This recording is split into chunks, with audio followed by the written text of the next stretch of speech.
Hi everyone. Are we ready for our story? Back, grab your coffee and start listening. First,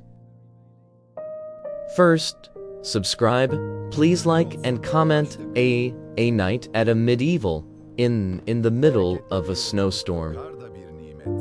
Picture the scene along a well-traveled medieval road, somewhere between the 12th and 15th centuries, as evening falls, and the first heavy flakes of an approaching storm begin to swirl across the frozen ground. For the traveler on this road, whether a merchant moving goods between towns, a pilgrim on a long religious journey, or a messenger carrying urgent news, the appearance of an inn on the horizon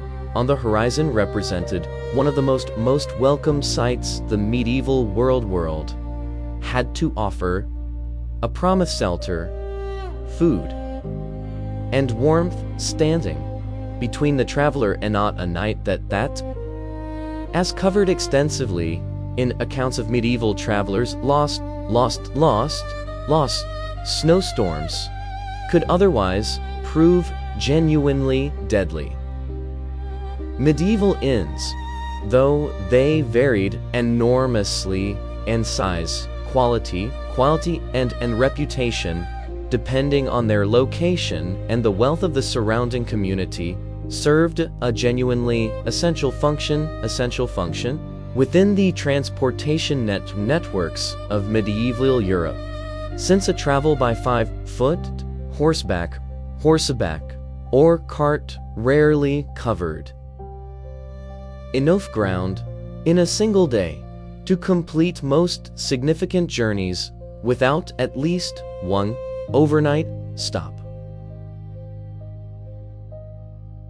Along major roads, at river crossings, at near town gates, and along established pilgrimage routes, their placement reflecting centuries of accumulated travel patterns, and the practical reality that a day's travel by medieval standards, typically covering 15 and 25 miles, depending on terrain, weather, and the traveler's means of transport, created a predictable rhythm of stopping points that innkeepers positioned themselves to serve. Arriving an inn just as a snowstorm began in earnest brought an immediate and profound sense of relief, one that surviving medieval travel accounts and later literary depictions, including references scattered throughout works like Geoffrey Chaucer's Canterbury Tales, relate. 14th century, and offering one of the most vivid surviving portraits of medieval travelers gathering at an inn, capture with genuine warmth and detail the physical transition from the biting wind and disorienting snow outside to the relative shelter of an inn's common room represented far more than simple comfort. For many travelers, it represented the difference between a manageable journey and a genuinely dangerous how.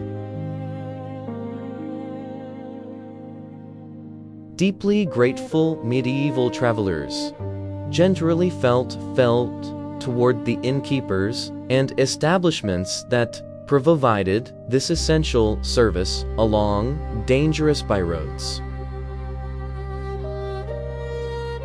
The physical structure of a typical medieval inn reflected its dual purpose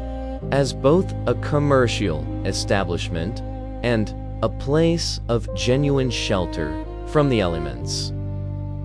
Most inns were built around a central hall or common room, dominated by a large hearth that served as the literal and social heart of the building, since this central fire provided not only warmth, but also light, a place to cook and serve food, and the natural gathering point where travelers of different backgrounds, social stations, and destinations found themselves thrown together for the duration of a storm, creating a temporary community bound by nothing more than shared shelter from the same dangerous weather. Surrounding this common room, inns typically offered sleeping accommodations that varied considerably in privacy and comfort, depending on what a traveler could afford, ranging from private rooms with actual beds reserved for wealthier guests, or those of higher standing to simple standing sleeping spaces where poorer travelers might rest on straw-filled mattresses or benches, sometimes several to a room. Practical arrangement that also offered the meaningful benefit of shared body heat during particularly cold nights. Innkeeping itself occupied a distinctive and somewhat complicated position within medieval society, regulated to varying degrees, depending on the specific region, and period by town governments, guild structures, or royalty, reflecting the genuine and economic and social importance of an industry that travelers depended upon so heavily for their safety. Surviving town records from across medieval Europe, including detailed ordinances from cities like London and Paris, document specific regulations governing inn operations, addressing matters such as fare crushing, the quality of food and drink offered, and standards of cleanliness. Reflections. Official recognition that inns, given travelers genuine dependence on them, particularly during dangerous weather, required a degree of oversight beyond what ordinary commercial establishments faced. Despite this regulation, medieval innkeepers also carried a persistent and not entirely undeserved reputation for occasional dishonesty, watered wine, inflated prices during periods of high demand, such as severe storms when travelers had little choice but to accept whatever terms were offered. General suspicion regarding the safety of one's belongings while sharing quarters with strangers, concerns reflected in period literature, legal records addressing theft at inns, and practical guidance offered to travelers in surviving merchant handbooks that specifically advised caution when lodging at unfamiliar establishments. Food served at a medieval inn during a snowstorm, while rarely luxurious by any standard, represented genuinely important sustenance for travelers who had often been on the road for hours in dangerous, cold, weakening conditions before finally reaching shelter. Typical inn fare included bread, pottage, thick stew like dish made from whatever vegetables, grains, and occasionally small amounts of meat were available, and ale or wine, the latter more common in wine-producing regions of Southern Europe, while Allied dominated further north. Both beverages serving the practical function of providing safer hydration than often questionable bonoken, often local water supplies. During a storm that trapped multiple travelers at an inn simultaneously, enable continue their journeys until weather conditions improved, innkeepers faced the genuine practical challenge of stretching limited food stores across an unexpectedly extended stay at servants. That surviving records suggest could create tension between innkeepers managing dwindling supplies and travelers whose journeys, and sometimes livelihoods, depended on reaching their destinations promptly. Tension that occasionally surfaces in surviving legal disputes over inn charges and provisions during periods of first weather-related the life. The social dynamics within an inn's calm-on room during a snowstorm created a uniquely leveling environment rarely replicated elsewhere in the rigidly stratified world of medieval society. Since a storm severe enough trapped to trap travelers indoors, made no distinction between merchant, minor, noble, or humble craftsman, all of whom might find themselves sharing the same fire, the same limited food supplies, and the same uncertain wait for the weather. Chaucer's Canterbury Tales, though a work of literary fiction rather than historical record, drew its narrative framework directly from this genuine social reality, depicting a diverse group of pilgrims gathered at London's Tabard Inn, who pass the time sharing stories, a device that was serving Chaucer's literary purposes, reflected an entirely accurate understanding of how medieval travelers genuinely occupied themselves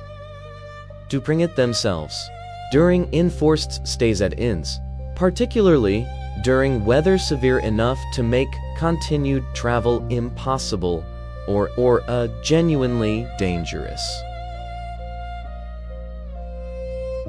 Games, conversation,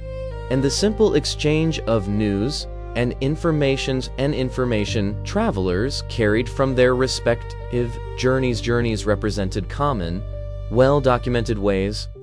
that medieval Indies passed the hours during a storm, creating an atmosphere that, despite the underlying anxiety about delayed journeys and dwindling supplies, often carried a genuine sense of temper, community, and even conviviality among strangers united by chance and circumstance. Security concerns added a persistent undercurrent of caution to even the most convivial inn stay, since travelers earning money, goods, or valuable letters faced genuine risks of theft, particularly in shared sleeping arrangements where personal belongings could not always be closely guarded. The night. Surviving merchant guides and practical travel advice from the period consistently recommend Caution regarding fellow travelers, careful management of valuables,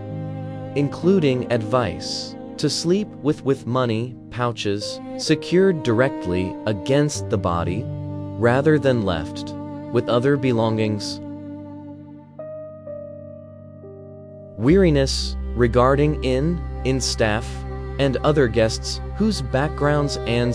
intentions could not be verified. This atmosphere of practical caution existed alongside, rather than entirely undermining the genuine camaraderie that storm-bound travelers often developed, reflecting the layered, complicated reality of medieval travel, where genuine danger and genuine human connection frequently coexisted within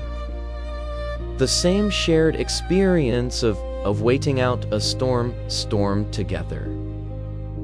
For travelers of higher social standing, wealthier merchants, meaner nobility, or high-ranking clergy, the experience of a storm-bound night at inn could differ meaningfully from that of poorer or travelers,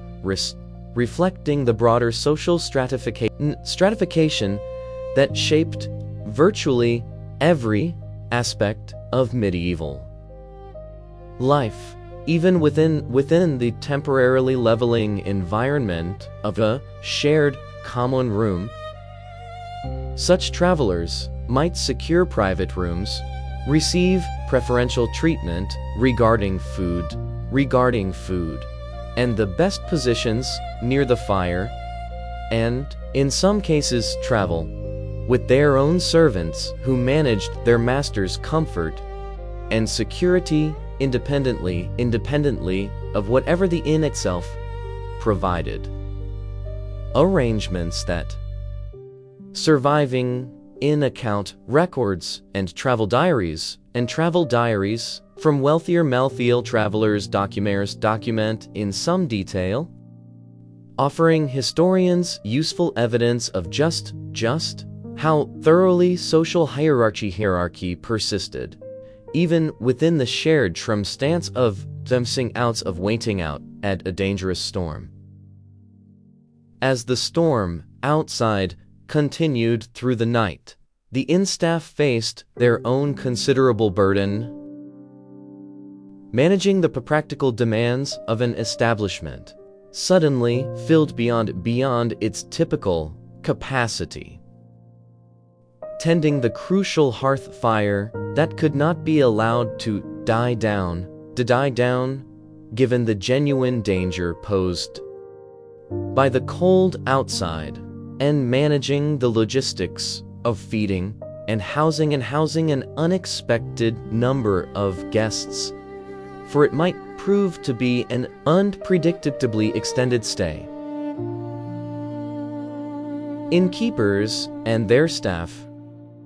drawing on practical experience with the seasonal rhythms of their trade,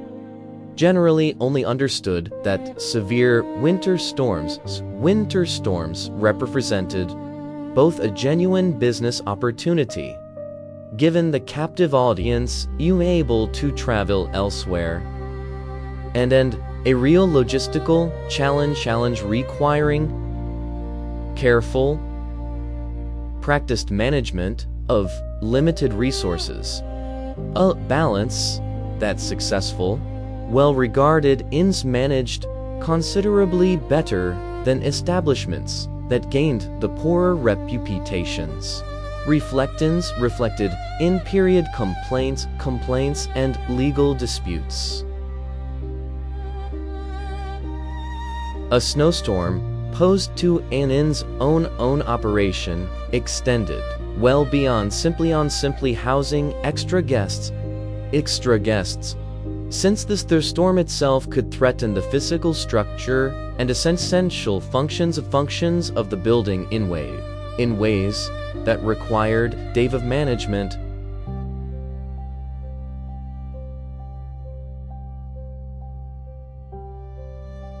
Here particularly the thatched roofs common on many rural inns, on Memuan inns, carried genuine structural risk if allowed to build up excessively, and innkeepers and staff experienced with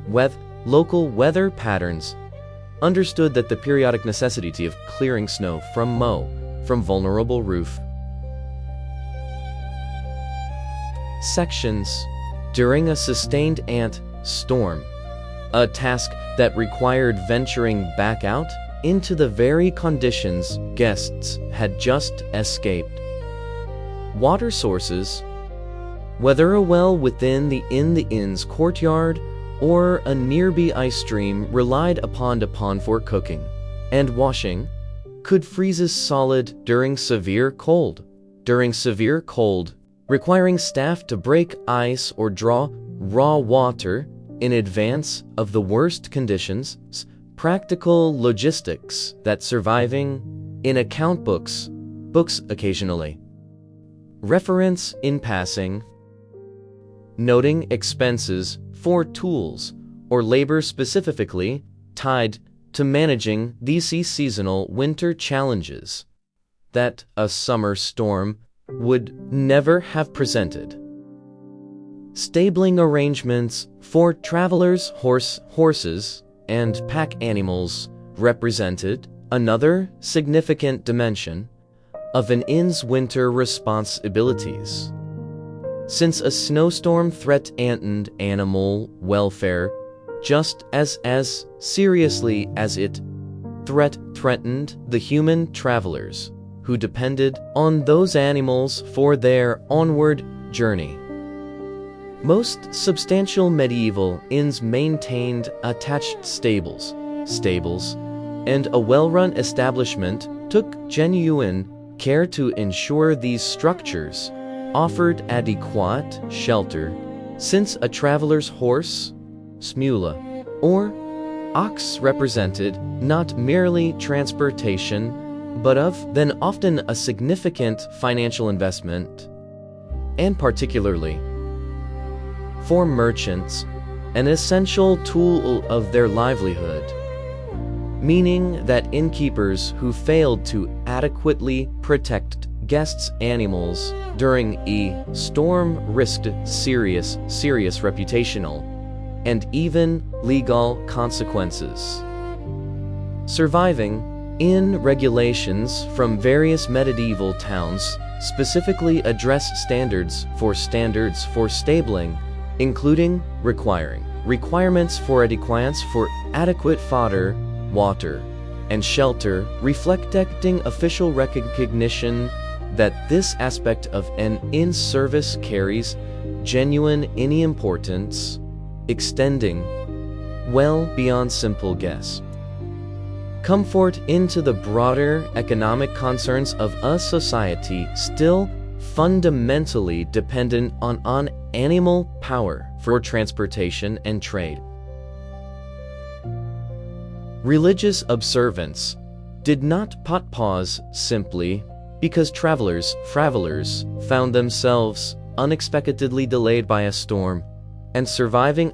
accounts suggests that stormbound guests at medieval inns, particularly those on pilgrimage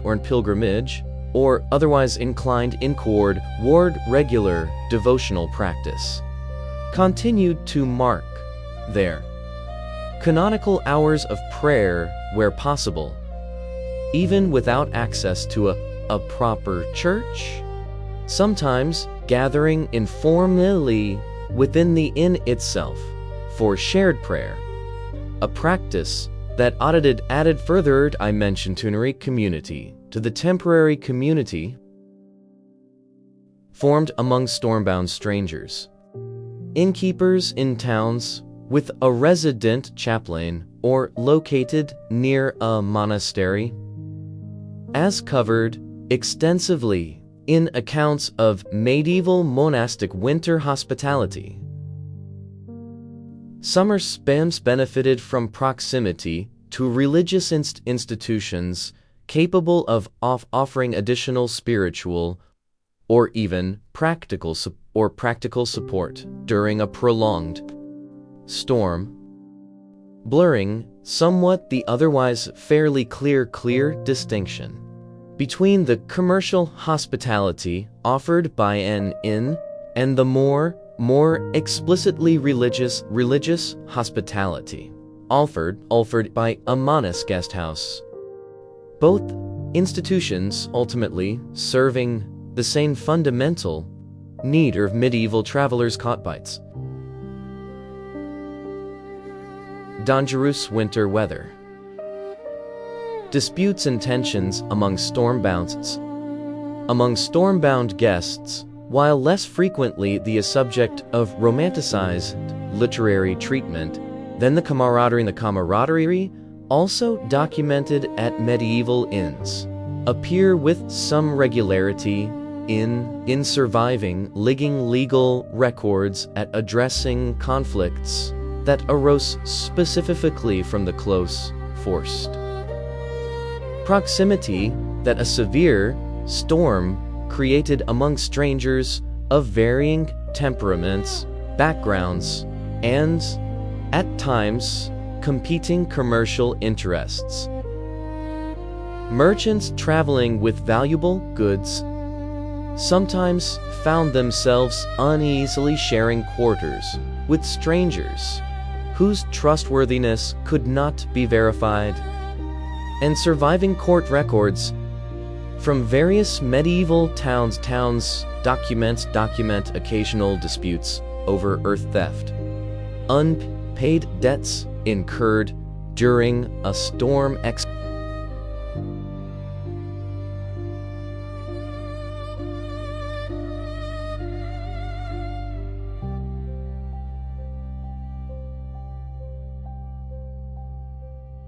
who would, under ordinary circumstances, likely never have found themselves in such close, prolonged contact at all. A reminder that the temporary community formed by a shared storm, while often genuinely positive, did not automatically eliminate the ordinary frictions and suspicions that shaped medieval social interaction more broadly. Certain inns, by virtue of their location along particularly dangerous or heavily traveled routes, developed reputations that extended well beyond their immediate region, becoming known specifically for their reliability during severe weather. A reputation that surviving merchant correspondence, travel literature occasionally references directly when recommending specific establishments to fellow travelers on undertaking similar routes. Inns positioned near notoriously dangerous mountain crossings or exposed stretches of road where storms were known to strike with particular severity, carried an outsized importance within regional travel networks. And surviving records suggest that experienced travelers, merchants in particular, who repeated the same routes regularly for their trade, developed detailed practical knowledge of which specific inns offered genuinely reliable shelter during severe weather. Knowledge passed along through merchant networks and guild connections in much the same way that knowledge of safe mountain passes and reliable guides circulated among those who depended on safe winter travel for their livelihood. The financial arrangements governing an extended storm-forced stay medieval inn reveal a further practical dimension of this experience, since travelers unexpectedly delayed by weather, beyond their control, faced genuine questions about payment, particularly if their planned funds had calculated for a single night's stay rather than the extended period a severe storm Borıng might impose. Surviving merchant account books and legal records addressing in disputes suggest that innkeepers and travelers navigated this uncertainty through a combination of established custom, direct negotiation, and, where necessary, formal credit arrangements, with some inns extending short-term credit. No known or vouched for travelers with the reasonable expectation of payment once the traveler reached their destination and could settle accounts. A practical accommodation that reflected genuine mutual recognition that severe weather represented a shared circumstance beyond and any individual traveler's control or fault, deserving practical flexibility rather than rigid insistence on payment terms established before the storm's true severity became apparent. Regional variation shaped the specific character of inn culture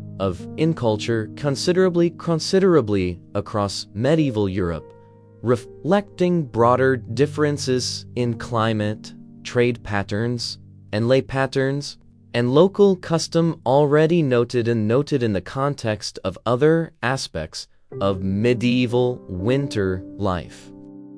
In the German-speaking lands and across most of Central Europe, inns often developed as morphs of stanchial, purpose-built establishments along well-organized trade routes connecting in major commercial centers, reflecting the dense network of trading cities that characterized the region's medieval economy. In England, the inn tradition that Chaucer's Canterbury Tales so vividly captured had developed considerably by the 14th century,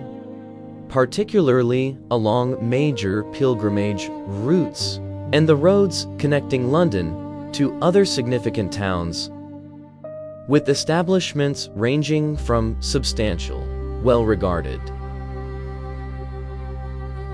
inns in larger towns to considerably more modest wayside establishments serving less heavily traveled rural roads. Mediterranean regions, with their generally milder winters, saw somewhat less dramatic dependence on inns specifically for protection against severe snowstorms, though inns and similar traveler accommodations still played the same essential role in supporting trade and pilgrimage networks, simply facing a somewhat different, though still genuinely dangerous range of seasonal weather threats. Entertainment and diversion during a storm-force stay extended beyond the informal storytelling and conversation already noted, and surviving evidence suggests that larger, more established inns sometimes offered additional forms of organized diversion to help travelers pass what could become genuinely long, anxious hours of enforced waiting.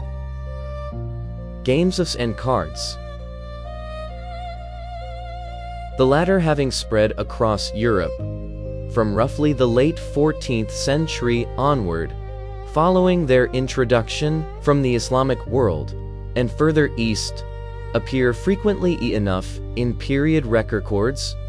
and later literary depictions of in life to suggest they represented commonplace time among stormbound travelers, though such scams still carried genuine risk, since gambling disputes and losses could add further tension to an already stressed forced confinement among strangers, a concern reflected in occasional town ordinances specifically regulating gambling at inns and taverns. Musicians and traveling entertainers, when present among the stormbound guests, sometimes offered impromptu performances in exchange for food, lodging, all payment, or small payment, adding a further layer of shared diversion to the inn's temporary community, a practice that surviving records suggest was particularly valued during the genuinely difficult psychological experience of an uncertain, extended wait for dangerous weather to finance in noisily clear. The specific experience of women travelers seeking shelter at a medieval inn during a storm carried particular considerations that shaped how such stains were arranged and understood, reflecting the broader social cultural constraints and concerns that governed women's travel more generally throughout the medieval period. Women traveling alone were considerably less common than male alley travelers undertaking similar journeys, and those who did travel, whether as pilgrims, merchants' wives accompanying their husbands, or women traveling for family or legal reasons, generally faced greater scrutiny regarding their lodging arrangements, with many inns maintaining separate sleeping quarters for women when guest numbers and available space allowed. A practical accommodation to prevailing social expectations,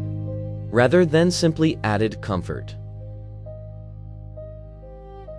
Surviving records suggest that women traveling with proper escort,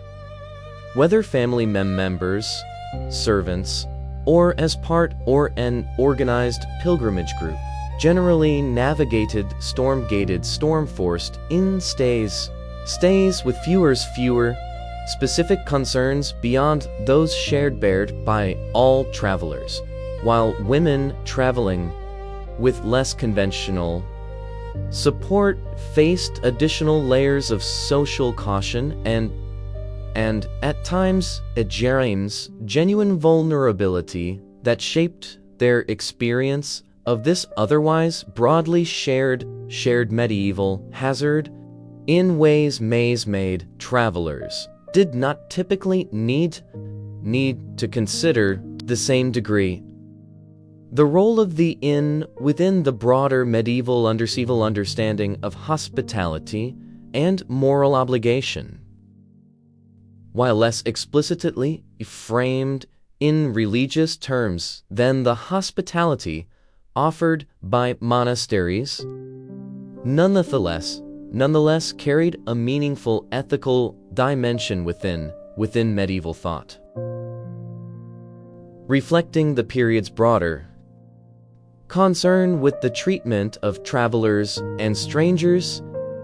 as a matter of genuine moral significance, rather than simple commercial transaction. Innkeepers who provided reliable, honest shelter during dangerous storms, charging fair prices and entreating stranded travelers with genuine care, rather than exploiting their vulnerable captive circumstances appear in period sources as figures deserving of genuine praise and good reputation. Those who took clear advantage of storm-trapped travelers through inflated prices or poor treatment or portraits faced not only the practical consequences of damaged reputation within trade networks already discussed, but also in a period where commercial and moral reasoning were rarely fully separated. Degree of genuine social and even religious censure, reflecting the broader medieval understanding that commercial activity, in keeping very much included, existed within a framework of moral oral obligation that pure profit motive could not entirely override without real social cost. News and information exchange represented one of the most practically valuable functions in served during a storm, functioning in many respects as an informal communication hub within a world that otherwise lacked any systematic means of rapidly transmitting news across distances. Travelers arriving from different directions and carrying knowledge of conditions, events, and circumstances from their respective points of origin found in the inn's common room a neutral venue for exchanging this information, meaning that a storm-bound night sometimes served the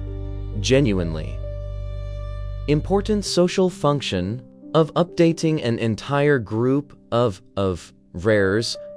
on road conditions elsewhere, political developments, market prices in distant towns, or other practical information directly relevant to their onward journeys once the weather cleared. Merchants in particular relied heavily on this informal network of travel-based information exchange, and surviving merchant correspondence occasionally references specific news or market information first learned during an inn stay, underscoring how thoroughly the inn functioned, not merely as shelter, but as a genuine node within the broader informal information networks that medieval commerce and travel depended upon in the absence of any more formal communication system. The specific physical sensations of a storm-bound night at a medieval inn, largely absent from formal legal and commercial records, yet reconstructible from the Morse personal and literary sources that survive, would have combined a distinctive mixture of relief and continued underlying tension. Since the immediate danger of exposure had passed upon reaching shelter, yet genuine uncertainty about the storm's duration, the adequacy of food and fuel stores, and the eventual resumption of travel plans remained unresolved throughout the night. The sound of wind and snow against shuttered windows, audible even within the relative safety of the inn's common room, served as a constant reminder of the danger just outside, while the crowded warmth of the hearth, the mingled smells of wood smoke, cooking food, and the press of many bodies sharing close quarters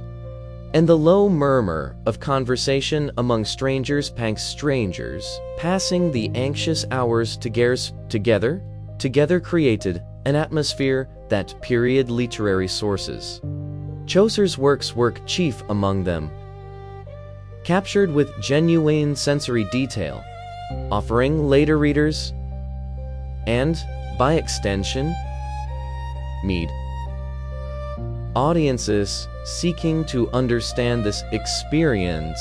one of the more vividly documented pictures available of ordinary medieval life unfolding under genuinely extraordinary, weather-forced circumstances. Ultimately, the medieval inn's role during a severe snowstorm reveals something genuinely significant about the broader structure and values medieval society, one that, for all its rigid hierarchies, genuine dangers, and uneven and distribution of comfort and security, had nonetheless developed. Practical institutions specifically designed to address the very real threat that winter weather posed to anyone caught traveling its roads. The inn, however imperfect in execution, however shaped by profit motive and occasional exploitation, represented a genuine, functioning response to a genuine, recurring danger, one that saved countless unrecorded lives across the medieval centuries simply by existing at the right point along a dangerous road, ready to open its doors the moment a storm began, and prepared, however imperfectly, to hold a disparate community of strangers safely within its walls until the danger outside had finally fully passed. Surviving accounts, though relatively rare given how much of medieval daily life went unrecorded, describe specific documented instances of travelers surviving genuinely severe storms, specifically because they reached an inn in time, offering historians concrete, individual illustrations of the broader pattern already discussed. Merchant diaries and correspondence from the 14th and 15th centuries occasionally include brief but genuine expressions of relief and gratitude at having reached a particular inn just as conditions turned genuinely dangerous, sometimes naming the specific establishment and its keeper by